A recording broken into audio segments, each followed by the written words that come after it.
Lalit B Sharma का सादर प्रणाम। श्री राधे राधे।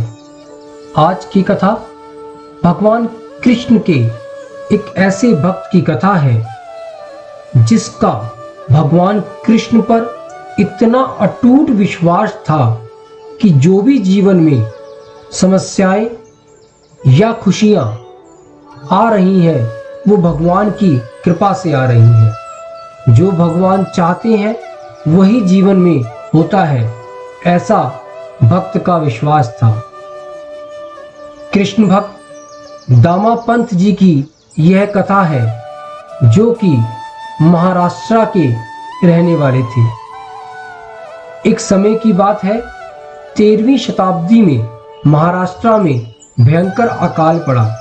जनता त्राही त्राही करने लगी, अन्न की कमी हो गई, लोग भूखे मरने लगे, वृक्ष सूख गए, जानवर भूख के कारण मरने लगे। चारों दिशाओं में उन दिनों बेडार शाही राज्य में मंगलावेड़ा प्रांत का शासन भार दामाजी पंत ने संभाल रखा था। दामाजी पंत बादशाह के विश्वास पात्रों में थे। पत्नी सहित भागवत भजन करना, भगवान के नाम का सिमरन करना, भगवान के अनन्य भक्तों में उनका नाम था।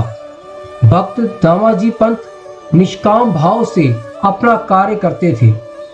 अपने कर्तव्य के प्रति समर्पित दामाजी पंत बहुत ही करुणामयी व्यक्ति थे। जब उन्हें अपने प्रांत की जनता को भूखा प्यासा देखा तो उनसे रहा नहीं गया, तो उन्होंने राज्य का अन्न भंडार प्रजा के लिए खोल दिया। यद्यपि बादशाह का आदेश नहीं था, परंतु मानवताशाही फरमानों की गुलाम नहीं होती है। हजारों मनुष्य भूखे मरने से बच गए। दामाजी आत्मसंतुष्ट हो गए, परंतु कुछ लोग उनके शत्रु थे जो कि दामाजी पंत से बहुत ही नफरत ईर्ष्या किया करते थे। उसमें उन्होंने बादशाह को एक पत्र लिखा जिसमें उन्होंने दामाजी पंत के लिए यह लिखा कि बादशाह, आपका सारा अन्न का भंडार दामा पंत जी ने लुटा दिया है। बादशाह बहुत ही क्रोधित हो उठे और तत्काल ही सेनापति को 1000 सैनिकों के साथ जाकर दामाजी को बंदी बनाकर लेके आने की आज्ञा दे दी। सेनापति चल पड़े। उस समय जब वह दामाजी पंत के घर पहुंचे तो दामाजी पंत भगवान की पूजा आराधना कर रहे थे। उनकी पत्नी ने सेनापति से कहा कि आपके आने का कारण क्या है। तब सेनापति ने बादशाह सलामत की आज्ञा के बारे में उनकी पत्नी को बताया। तब उनकी पत्नी ने कहा कि आप कुछ समय रुक जाइए, वह अपने आराध्य की पूजा कर रहे हैं। सेनापति उनकी पत्नी की बात को सुनकर वहीं रुक गए। पूजा के बाद दामाजी सेनापति से मिले, उनको बादशाह के बुलावे के बारे में बताया। सेनापति ने दामाजी को बादशाह के फरमान के बारे में बताया। उन्होंने कहा कि आप रुकिए, मैं अपनी पत्नी को आश्वासन देता हूँ, फिर चलता हूँ। दामाजी ने अपनी पत्नी को समझाया, कहा कि जो हरी इच्छा वही होगा। हमने अपना कर्तव्य पालन किया है, अब बादशाह हमें दंडित करे इससे मुझे कोई भय नहीं है। नाथ, भगवान जो भी करते हैं अच्छा ही करते हैं, निश्चय ही इसमें हमारा कोई ना कोई हित अवश्य होगा। आप श्री भगवान की सुमिरन करते रहिएगा और भक्तवत्सल श्री नारायण का नाम लेते रहिएगा। पत्नी ने कहा, हाँ बिल्कुल, आप जाइए, मैं गोविंद की सेवा करती ही रहूंगी। तत्पश्चात दामाजी सेनापति के साथ चल पड़े। उधर बादशाह का क्रोध बढ़ता ही जा रहा था और प्रतीक्षा में वह बार बार यही सोच रहे थे कि कब जल्द से जल्द दामाजी उनके पास आए। बादशाह अपने अपराधी के लिए कोई न कोई कड़ा दंड सोच ही रहा था कि इतने में द्वारपाल ने एक व्यक्ति के आने की सूचना दी। बादशाह ने सोचा कि शायद सेनापति ने कोई सूचना भेजी होगी। उसने उस व्यक्ति को उनके पास लाने की आज्ञा दे दी। वह व्यक्ति बादशाह के समीप आया। सांवली सूरत बड़ी आकर्षक, मोहित करने वाली थी। जहां पना युवक ने कहा, मैं दामाजी पंथ की तरफ से आया हूँ। उन्होंने मुझे आज्ञा दी थी कि जो भी उन्होंने अन्न का भंडार लोगों की सेवा में लगा दिया है, उसका जो भी मूल्य बनता है वह उन्होंने आपके पास भेजा है। कृपया करके आप इसकी रसीद मुझे दिलवा दीजिए और यह ले लीजिए। बादशाह उसको देखकर बड़े ही आश्चर्यचकित हो गए और मन ही मन सोचने लगे कि मैंने दामाजी के लिए क्या क्या गलत सोच रखा था। वह तो ऐसे है ही नहीं। मेरे से अपराध हो गया। हे अल्लाह, मुझे क्षमा करना। मेरे से जो ये घोर अपराध हुआ है उसके लिए मुझे माफी देना। तभी उस व्यक्ति ने अपने पास से एक छोटी सी थैली निकालकर बादशाह के समीप रख दी। बादशाह उसकी सांवली सूरत को देखकर इतने मोहित हो गए कि उनकी आंखें उनसे हट ही नहीं रही थी। वह बार बार उसी को देखते जा रहे थे।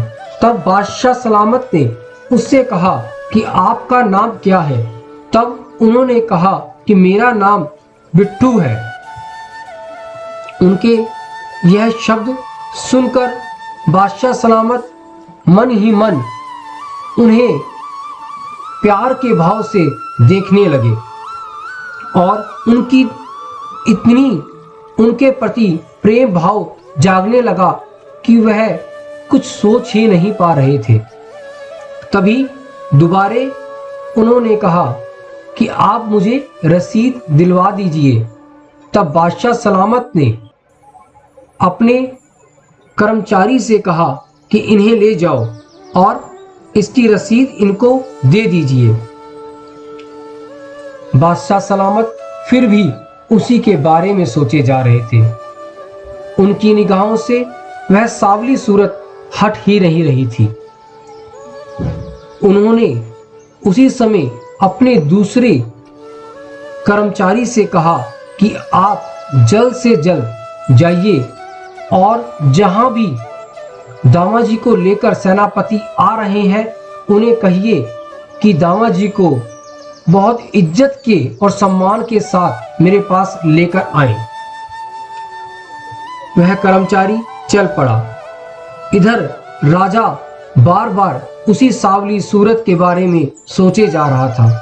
उन्होंने अपने और सभी कर्मचारियों को उसे ढूंढने के लिए भेज दिया, पर वो उन्हें नहीं मिले। अब तो राजा बहुत ही व्याकुल हो उठा और बार बार यही सोचे कि जल्द से जल्द दामाजी आए और उसके बारे में मुझे बताए। उधर कर्मचारी रास्ते में सेनापति के पास मिला और राजा का बादशाह का फरमान सुनाया। फरमान सुनते ही सेनापति बहुत ही अंदर खुश हुए, क्योंकि वह तो चाहते ही थे कि इनके हाथों से हथकड़ी खोल दी जाए। अब क्या था, दामाजी उस समय श्री गोविंद की शरण में थे। वह तो विट्ठल विट्ठल गा रहे थे।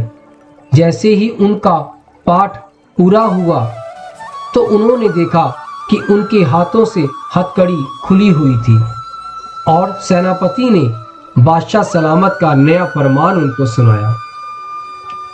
अब सेनापति और दामाजी बादशाह सलामत के पास पहुंच गए। बादशाह सलामत ने दामाजी से सभी बातों के लिए माफी मांगकर कहा कि मुझसे जो अपराध हुआ है उसके लिए मुझे क्षमा कर दे। दामाजी ने कहा, नहीं बादशाह सलामत, जो गोविंद करते हैं, जो हरी इच्छा होती है वही होता है। तब बादशाह सलामत ने कहा कि आप मुझ पर एक कृपा और कर दें। तब दामाजी ने कहा, कहिए बादशाह सलामत। उन्होंने कहा कि जिस सेवक को आपने मेरे पास भेजा था उस सेवक से मुझे मिलवा दीजिए। तब दामाजी ने सोचा कि मैंने तो कोई सेवक भेजा ही नहीं। तब बादशाह सलामत ने उन्हें कहा, नहीं, एक बिट्ठू सेवक आपका आया था, मुझे उससे मिलना है। बादशाह सलामत तो जैसे पागल से हो गए थे उसके प्रेम में। तब बादशाह सलामत ने सारी बात दामा पंत जी को बताई। दामा पंत जी समझ गए कि गोविंद ने इतना कष्ट करके मेरी लाज बचाने के लिए यहाँ आए थे। उन्होंने कहा, बादशाह सलामत, आप तो बहुत भाग्यशाली हैं। आप तो बहुत करुणामयी, दयामयी भगवान के दर्शन पा चुके हैं। वो कोई और नहीं, वो मेरे विट्ठल थे, वो मेरे गोविंद थे, जो आपके समीप मेरी लाज बचाने आ गए थे। यह सुनकर बादशाह सलामत की आंखें खुली की खुली रह गई और वह कहने लगे, मुझे समझ नहीं आ रहा है कि मैं तुम्हें क्या कहूँ। मेरे करीब इस सृष्टि के पालन करता आए और मैं उन्हें पहचान भी ना पाया। यह मेरा सौभाग्य नहीं, दुर्भाग्य है दामापंत जी। दामापंत जी ने कहा, नहीं राजा, आप पे कृपा है, जभी तो वो आपके करीब आपको दर्शन देकर गए। तब बादशाह सलामत ने कहा कि दामापंत जी, मैं भयहीन उनके दर्शन कैसे कर सकता हूँ, मुझे कोई भी रास्ता बताइए। रोते बिलखते दामापंत जी भी हरिचंदन की इस करुणा को देखकर बहुत ही खुश हो रहे थे और आंखों से उनके आंसू गिरे जा रहे थे। उन्होंने भगवान से प्रार्थना की, हे प्रभु, आप बादशाह सलामत की इस मनोकामना को पूरा कीजिए। तभी वहां एक दिव्य झांकी प्रकट हुई। भक्तवत्सल सवारिया सेठ ने स्वयं प्रकट होकर दामाजी को उठाकर अपने गले लगाया, बादशाह सलामत की कामना को पूरा किया और फिर दामाजी के साथ बादशाह सलामत ने भी जीवन भर भक्ति भाव से भगवान विट्ठल की श्री आराधना की और अंत समय में मोक्षगामी हुए। ऐसी कृपा भगवान अपने भक्तों पे करते ही रहते हैं। जब हमारा विश्वास इतना अटूट होता है कि भगवान हमें छोड़ ही नहीं सकते हैं, वह हर दम हमारे साथ है, तब गोविंद हमारे साथ चलकर हमारी सभी समस्याओं का समाधान कर देते हैं। यही भक्ति है, यही प्रेम है, यही करुणा है जो भगवान हम पे बरसाते ही रहते हैं।